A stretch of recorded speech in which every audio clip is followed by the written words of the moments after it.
Hello everyone, my self Jainik Khadseliya અને તમે જોઈ રહ્યા છો અભ્યાસા જીનીટની આ ડિજિટલ ચેનલ.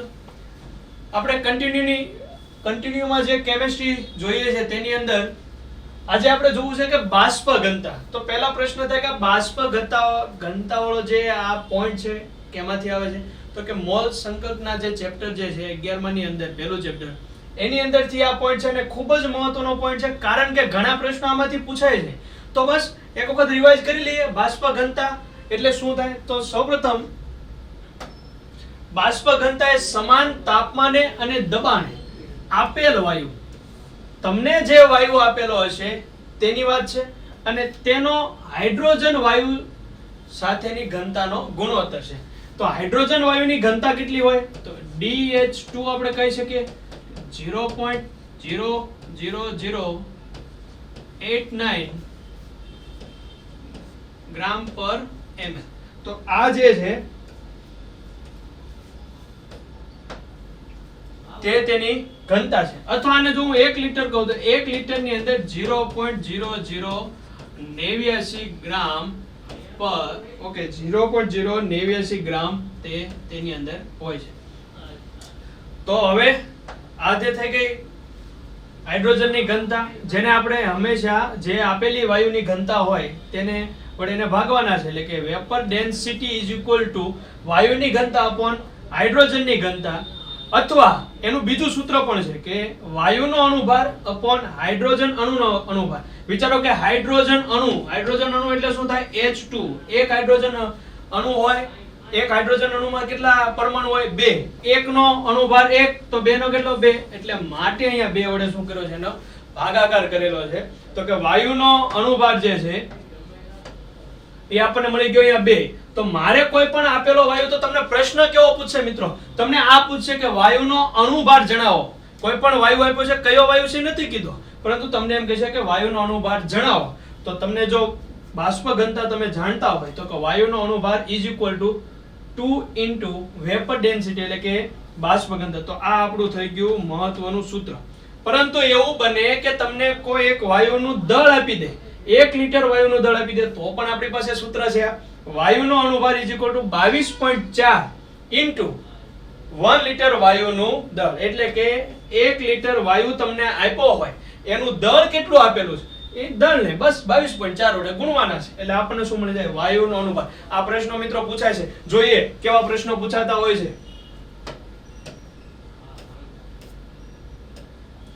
1 લિટર વાયુનું વજન 2 ગ્રામ છે, તો તેનું આણ્વીય દળ શોધો.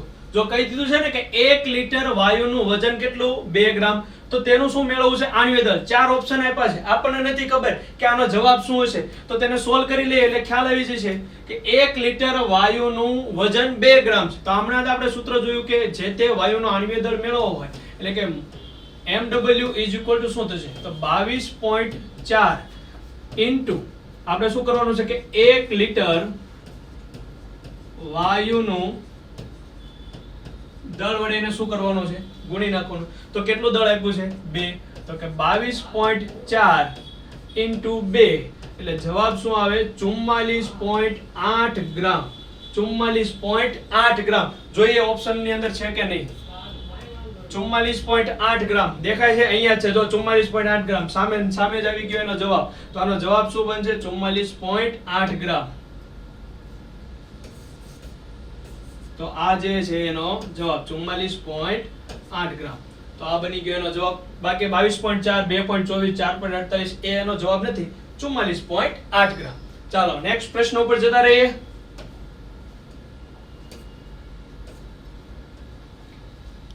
બે વાયુની બાષ્પ ઘનતાનો ગુણોત્તર. અહીંયા ખાસ ધ્યાન હોવું જોઈએ કે બાષ્પ ઘનતાનો ગુણોત્તર આપી દીધો. બે વાયુ છે એની બાષ્પ ઘનતાનો શું આપ્યો? ગુણોત્તર. તો એની ઉપરથી મને એવું કીધું કે આણ્વીય દળનો ગુણોત્તર શોધો. શું કીધું છે? કે આણ્વીય દળનો ગુણોત્તર મેળવવાનો, એટલે કે આપણો જવાબ ગુણોત્તરમાં આવવો જોઈએ. જોઈએ કેવી રીતનો પ્રશ્ન હશે. બે વાયુની બાષ્પ ઘનતાનો ગુણોત્તર યાદ કરો. હમણાં જ મેં તમને શીખવાડ્યું કે આણ્વીય દળ જે છે ઇઝ ઇક્વલ ટુ શું થાય? Molecular weight is equal to 2 into vapour density. VD યાદ રાખો. VD યાદ રાખો એટલે સરળ પડશે. બે વાયુ કયા બે કીધા? ધારી લો મિત્રો કે એક વાયુ જે છે એ છે અને બીજો વાયુ છે જે બી છે, એટલે આપણને સરળતા રહેશે સોલ્વ કરવામાં. તો વાયુ એ નો આણ્વીય દળ એટલે કે molecular weight of A upon weight of B is equal to 2 into vapour density of A એટલે કે એ ની બાષ્પ ઘનતા upon 2 into vapour density of B એટલે કે બી ની બાષ્પ ઘનતા. હવે જો 2 2 કેન્સલ, તો એ અને બી નો આણ્વીય દળનો ગુણોત્તર જોવે તો મારે એ અને બી ની બાષ્પ ઘનતાનો ગુણોત્તર મૂકવાનો છે. એવી જ વાત થઈ તો બાષ્પ ઘનતાનો ગુણોત્તર તો આપણને આપી દીધો છે 1:3, તો એ જ આપણો શું બની જશે જવાબ. એટલે આપણો જવાબ શું છે 1:3. જોઈએ ઓપ્શન ની અંદર 1:3 અહીંયા છે, આ બની જશે આપણો જવાબ 1:3. નેક્સ્ટ પ્રશ્ન. તો બે પ્રશ્નો જોઈ લીધા, ત્યારબાદ જોઈએ આ પોઈન્ટ. આ પણ મહત્વનું છે પ્રમાણ સૂચક સૂત્ર. ઘણી જગ્યાએ તમને આ પ્રશ્નો જોવા મળશે પ્રમાણ સૂચક સૂત્રોના. તો પ્રશ્ન મિત્રો ઘણી વખત એવો થતો હોય કે પ્રમાણ સૂચક સૂત્ર એટલે શું? તો આણ્વીય સૂત્ર તો આપણે સાંભળ્યું છે, પરંતુ આ શું આવી ગયું પ્રમાણ સૂચક સૂત્ર? તો જો પ્રમાણ સૂચક સૂત્ર એટલે શું કે સંયોજનમાં રહેલા જુદા જુદા પ્રકારના, તમારી પાસે જે સંયોજન છે એમાં જે પણ પરમાણુઓ છે, આ પરમાણુઓ જે છે એના પૂર્ણ સંખ્યાનો સરળ ગુણોત્તર છે. કેવો સરળ ગુણોત્તર? શું હશે જોઈએ. આણ્વીય સૂત્ર તો આપણે જાણીએ છીએ કે સંયોજનમાં રહેલા જુદા જુદા પ્રકારના પરમાણુઓની ચોક્કસ સંખ્યાનો ગુણોત્તર છે. ચોક્કસ સંખ્યા એટલે કે હું તમને એમ કહું કે કોઈ સંયોજન મારી પાસે A2B2 છે. માની લો આ કોઈ સંયોજન છે મારી પાસે A2B2, તો આ આણ્વીય સૂત્ર છે. એનો અર્થ એવો થયો કે A જે છે 2 છે, B જે છે એની સંખ્યા 2 છે. પરંતુ જો આનું પ્રમાણ સૂચક સૂત્ર હોય તો A/B કરો, એનું પ્રમાણ કેટલું છે? તો બંનેનું પ્રમાણ સૂચક સૂત્ર પ્રમાણે હું દર્શાવું તો 1:1 એટલે કે આનું પ્રમાણ સૂચક સૂત્ર શું થઈ જાય AB. આ શું છે તો કે પ્રમાણ સૂચક, અહીંયા ખાલી પ્રમાણ સૂચક સૂત્ર, તો આ થઈ જશે પ્રમાણ સૂચક સૂત્ર. પ્રમાણ સૂચક સૂત્ર એટલે કે આ આણ્વીય સૂત્ર છે અને આ પ્રમાણ સૂચક સૂત્ર છે. જો તફાવત શું છે જુઓ, અહીંયા ચોક્કસ સંખ્યા કહી દીધી કે આ સંયોજનની અંદર 2 જેટલું 2 સંખ્યા છે, એની બી ની પણ 2 સંખ્યા છે, પરંતુ પ્રમાણ સૂચક એનું પ્રમાણ, મારે પ્રમાણ જે દર્શાવવાનું હોય ને એ શું હોય કે સરળ ગુણોત્તર હોય, સંખ્યાનો સરળ ગુણોત્તર. કેવા પ્રશ્નો પૂછાય જોઈએ.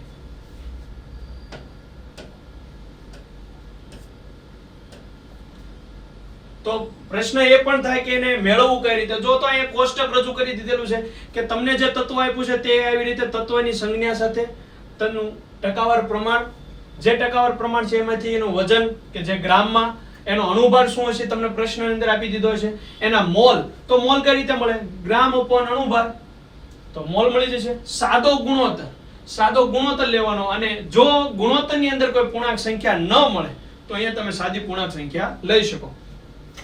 આ જે મળી જાય પછી એનો ગુણોત્તર અણુભાર તમને પ્રશ્નની અંદર આપેલો હશે. પ્રમાણ સૂચક સૂત્ર દળ માની લો તમને અહીંયા મળી ગયું AB, તો આનું દળનો સરવાળો કરો, એનો પરમાણુ ભાર આપ્યો હોય વત્તા B નો પરમાણુ ભાર, તો અહીંયા છેદમાં એને મૂકી દો, અણુભાર ભાગ્યા આનો જે અણુભાર આવે તે ભાગાકાર કરો તો આપણને મળશે n, અને આ n ને પ્રમાણ સૂચક સૂત્ર વડે શું કરવાનું છે? એને ગુણવાનું છે. તો આપણને શું મળે? અણુ સૂત્ર મળે. એટલે કે અહીંયાથી તમને બે પ્રશ્ન મળે છે, n એ જોવા મળે અને અણુ સૂત્ર એ તમે અહીંથી મેળવી શકો. જોઈએ કે કેવા પ્રશ્નો હોય અને પ્રશ્નો કેવા પૂછાતા હોય. જો આ પ્રશ્ન, પદાર્થમાં તેના દળના 25% એ કોઈ એક પદાર્થ છે કે જેમાં a ના 25% પ્રમાણ છે, જેનો તમને અણુભાર આપી દીધો 12.5, મેં કીધું હતું કે અણુભાર આપી દેશે. b નું પ્રમાણ કેટલું છે? 75% છે, તો એનો પણ અણુભાર આપી દીધો 37.5. તો આ પદાર્થનું પ્રમાણ સૂચક સૂત્ર શોધો. પ્રમાણ સૂચક સૂત્ર શોધવાનું છે. 4 ઓપ્શન આપ્યા છે, આમાં કયો ઓપ્શન સાચો છે તેને મેળવવા માટે આપણે સોલ્વ કરશું આ પ્રશ્ન. પદાર્થમાં દળથી 25% એ એટલે કે અહીંયા લખો તત્વ આપણી પાસે છે A અને B. બે તત્વો છે જેનું ટકાવાર પ્રમાણ જે આપી દીધું છે આપણે કેટલું અહીંયા 25% અને આ જે આપી દીધું છે 75%, તો એનું દળ કેટલું હશે? દળ આપણે દર્શાવવું છે તો સ્વાભાવિક છે 25 75 ટોટલ 100% ની જ વાત હોય તો આનું દળ થઈ ગયું 25 ગ્રામ અને આ દળ થઈ ગયું 75 ગ્રામ. હવે જો હું અહીંયા આણ્વીય દળ નથી લખતો, આપણે ડાયરેક્ટ મોલમાં જતા રહીએ કે એના મોલ કેટલા હશે. તો મોલ ઇઝ ઇક્વલ ટુ શું થશે? દળ અપોન મોલર વેટ. મોલ મેળવવા છે એટલે કે મોલર વેટ વડે એને શું કરશું? ભાગાકાર કરી દઈશું. તો દળ આપણને આપ્યું છે 25, ભાગાકાર કરશું કેના વડે? 12.5, તો કેટલા થાય? 2. એવી જ રીતે 75, એનો આપણને આણ્વીય દળ આપી દીધું છે 37.5, જે પણ કેટલા થશે? 2. એટલે કે એનો ગુણોત્તર જે છે આપણને 2 મળે છે. પરંતુ સરળ ગુણોત્તર હું કરવા જાઉં કે સરળ ગુણોત્તર આપણે કરવા જઈએ તો અહીંયા જે આપણને મળ્યું છે કોઈ પણ એક વડે નાની સંખ્યા વડે ભાગાકાર કરી દેવાનો, તો બંને તો એક સરખા છે તો કાંઈ વાંધો નહીં. 2/2 ઇઝ ઇક્વલ ટુ શું આવે? 1. 2/2 ઇઝ ઇક્વલ ટુ 1. એટલે કે એ જે છે આ એ જે છે એ કેટલા પ્રમાણસૂચક સૂત્રમાં છે? 1. બી જે છે પ્રમાણસૂચક સૂત્રમાં કેટલા છે? 1. માટે આનું પ્રમાણસૂચક સૂત્ર શું થશે? એ બી. શું થશે છે? એ બી. જોઈએ ઓપ્શન ની અંદર આપણે શું મેળવ્યું છે? એ બી. અહીંયા લખી નાખીએ છીએ, પેલા ક્લીન કરી નાખીએ. એ બી આપણને મળ્યું. જો એ બી આ રહ્યો જવાબ. ખ્યાલ આવી ગયો? ચાલો નેક્સ્ટ.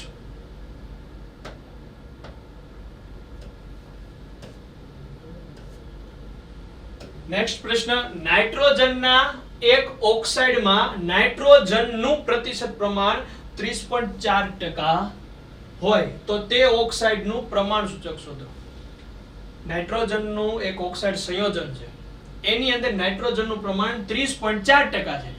તો બાકીનાનું પ્રમાણ નથી આપ્યું, કાંઈ વાંધો નહીં. 30.4% છે ને 100% માં બાદ કરી દઈએ એટલે આપણને બાકીનાનું પ્રમાણ મળી જાય. કારણ કે કીધું છે કે નાઇટ્રોજન અને ઓક્સાઇડ બે જ હાજર છે તો પછી કઈ વિચારવાનું આવતું જ નથી.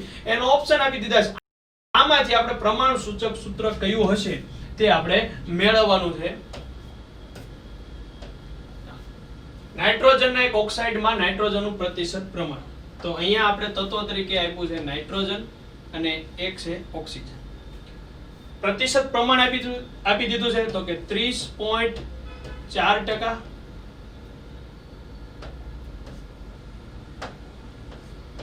30.4%. તો ઓક્સિજનનું પ્રમાણ કેટલું છે? 69.6%, એટલે 69.6%. તો આનું દળ આ જ દળ બની જાય. શું કામ? કે 100 ગ્રામ લેખે તો વાત છે. તો આ જે થઈ ગયું 30.4 ગ્રામ અને આ જે થઈ ગયું 69.6 ગ્રામ. ચાલો તત્વ આવી ગયું, ટકાવાર પ્રમાણ આવી ગયું, પછી એનું દળ લખી નાખ્યું આપણે એની ઉપરથી. હવે શું મેળવવાનું? હવે મોલર વેટ. મોલર વેટ તો આપણે આપી દીધો છે. ઓકે, નથી આપ્યો તો નાઇટ્રોજનનો મોલર વેટ આપણે જાણવી છે કેટલો? 14 ગ્રામ પ્રતિ મોલ. તો હવે હું મેળવી લઈશ મોલ. તો મોલ મારે મેળવવા હોય તો શું કરવું પડે? આપેલું દળ કેટલું આપ્યું છે તો કે 30.4, એને એના અણુભાર વડે શું કરવાનો? ભાગાકાર કરવાનો. તો નાઇટ્રોજનનો અણુભાર કેટલો? 14.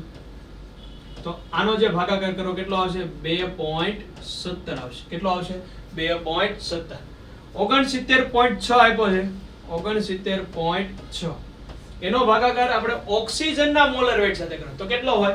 એક ઓક્સિજનનો પરમાણુ હોય કેટલો મોલર વેટ હોય? 16 છે. તો આ કેટલો આવશે? 4.35. આ આંકડા આવી ગયા બરોબર. હવે આપણે શું લેવાનું છે? ગુણોત્તર. ખાસ ધ્યાન આપજો. અહીંયા ગુણોત્તરની અંદર વાત કરીએ. અહીંયા ગુણોત્તરમાં લેવાનું તો કે આ બે માંથી નાની સંખ્યા કઈ? 2.17. તો 2.17 ને બે પદ વડે ભાગાકાર કરી નાખો. આને પણ 4.35 upon 2.17. તો 2.17 upon 2.17 કેટલા થાય? 1. 4.35 upon 2.17 કેટલા થશે? 2. એનો અર્થ એવો થયો કે નાઇટ્રોજન જે છે નાઇટ્રોજન જે છે ઈ 1 છે એટલે કે n થઈ ગયું. ઓક્સિજન જે છે તે કેટલા છે 2 છે એટલે કે NO2 NO2 જો ઓપ્શન ની અંદર NO2 આ થઈ ગયો જવાબ NO2 ખ્યાલ આવી ગયો નેક્સ્ટ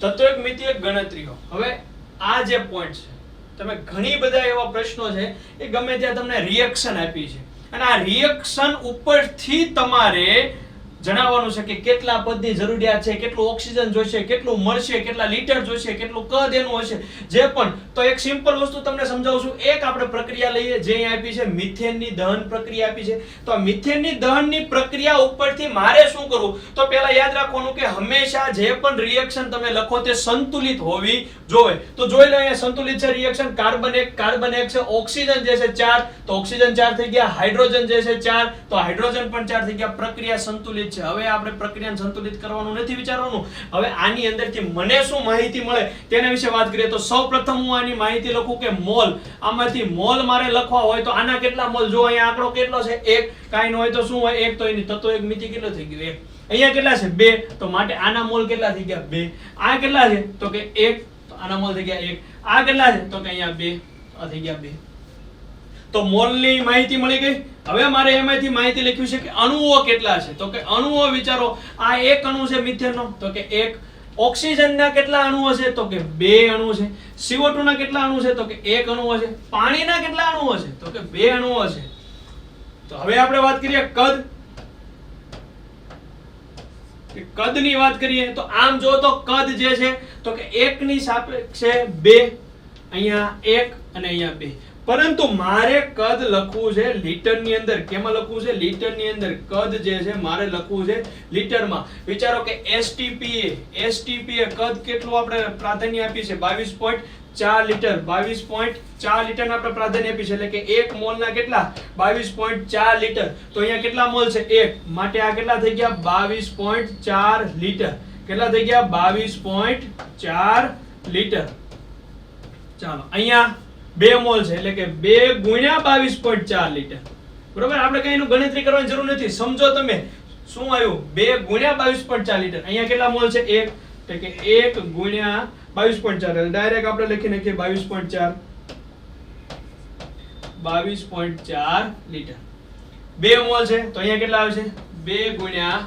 22.4 લીટર તો આ પ્રક્રિયામાંથી આપણને કેટલી માહિતી મળી તો કે મોલ મળ્યા અણુ મળ્યા કદ મળ્યા હજી કઈ મળે હા મળે શું મળે એનું દળ મળે કેમાં તો કે ગ્રામની અંદર દળ કેમાં મળશે આપણને ગ્રામની અંદર તો કે CH4 કાર્બનનો પરમાણુ ભાર 12 હાઇડ્રોજનનો 4 12 ને 4 16 આ કેટલો થયું 16 ગ્રામ છે 16 ગ્રામ મિથેન ઓક્સિજનના કેટલા ગ્રામ સાથે પ્રક્રિયા કરે છે પ્રક્રિયા આપી છે એની ઉપરથી કહું તો એક ઓક્સિજન 16 એવા 4 છે અથવા તમે 32 જે છે 2 ગુણ્યા 32 દર્શાવી દો એટલે કે 16 ગ્રામ મિથેન 2 ગુણ્યા 32 ઓક્સિજન સાથે પ્રક્રિયા કરે છે ગ્રામમાં દર્શાવું છું અહીંયાથી શું મળે વિચારો તો કાર્બનના 12 આના જે છે જે મળે છે આપણને 32 કાર્બનના 12 અને ઓક્સિજન આપણને કેટલા મળે છે 32 માટે કેટલા થયા 44 ગ્રામ આપણને મળે છે CO2 H2O તો કે 18 ગ્રામ એક હોય તો 18 દુ 36 ગ્રામ આપણી પાસે છે પાણીના તો આ એક પ્રક્રિયા ઉપરથી આપણે જો કેટલી માહિતી લખી મોલ લખ્યા અણુ લખ્યા કદ લખ્યું કદ લીટરમાં લખ્યું દળ લખ્યું આમાંથી તમને કોઈ પણ પ્રશ્ન પૂછાય મોલ વિશે પૂછાય તો મોલની લાઈન સરખામણી કરી દો અણુનું પૂછાય તો અણુની લાઈનની સરખામણી કરી દો કદ પૂછાય તો કદની લાઈનની સરખામણી કરી દો કદ લીટરમાં પૂછાય તો એની સરખામણી કરી દો દળની માહિતી પૂછે તો દળની લાઈનની સરખામણી કરી દો પ્રશ્ન એક કરવાનું શું આપેલી પ્રક્રિયાને પહેલા શું કરવાનું સંતુલિત કરી દેવાની પછી તમે આવી રીતે એનું અવલોકન કરી શકો જોઈએ એને લગતા પ્રશ્નો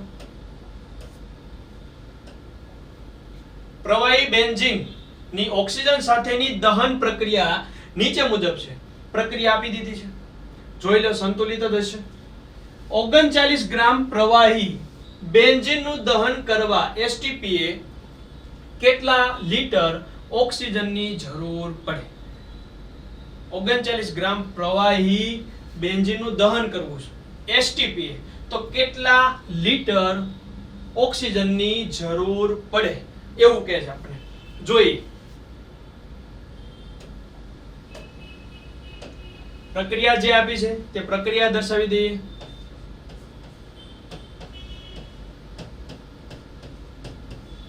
પંદર મોલ ઓક્સિજન, 12 મોલ CO2 અને 6 મોલ આપ્યા છે આપણને H2O. પ્રક્રિયા ઉપરથી તમે શું લખી શકો? પ્રક્રિયા ઉપરથી તમે શું લખી શકો? તો તમે લખી શકો કે 2 મોલ જે છે 2 મોલ 15 મોલ ઓક્સિજન સાથે પ્રક્રિયા કરે છે, પરંતુ આપણને શું કીધું? 39 ગ્રામ કીધું. 39 ગ્રામ 39 ગ્રામ બેન્ઝીન. એક બેન્ઝીનનો અણુભાર કેટલો થાય? 1 મોલ હોય તો કેટલા ગ્રામ હોય? 78. તો 2 છે એની જગ્યાએ આપણે 39 આપ્યું છે. તો તમે વિચારો અડધું છે ને, તો એનો અર્થ એવો થયો કે આ કેટલું છે? 1/2 મોલ ની વાત કરે છે, અડધા મોલ ની વાત કરે છે. ખ્યાલ આવ્યો? 1/2 મોલ હોય તો આ કેટલું પ્રમાણ હશે તે દર્શાવવાનું છે. તો ત્રિરાશિ મૂકી દો તો અહીંયા આવશે 15/4 મોલ O2 ની જરૂર પડે.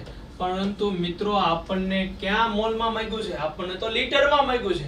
તો મારે શું કરવું? તો મોલ ને કેમાં કન્વર્ટ કરવાના છે? લીટરમાં કન્વર્ટ કરવાના છે. કેમાં કન્વર્ટ કરવાના છે? લીટરમાં. તો જો સૂત્ર mall is equal two V upon 22.4. આપણે V ની જરૂર છે તો V ને સૂત્રનો કરતા બનાવવું. મોલ કેટલા આપી દીધા? 15/4 ઇન્ટુ આ કેટલા થશે? 22.4. 22.4. તો બસ આને કેલ્ક્યુલેટ આપણે કરશું એટલે આપણને શું મળી જશે?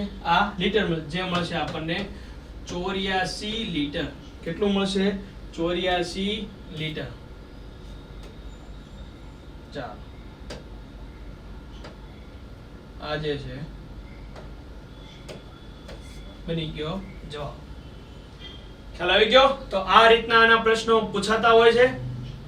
પોઈન્ટ જોયા, એના એક્ઝામ્પલ જોયા, તમને હવે ક્લિયર થઈ ગયું છે. નેક્સ્ટ વિડિયોની અંદર આપણે મળશું નવા પોઈન્ટ સાથે, એના નવા એક્ઝામ્પલ સાથે, અને આ તમામ પ્રશ્નો એવા છે કે જે તમને પરીક્ષાની અંદર ખૂબ જ મદદરૂપ થશે.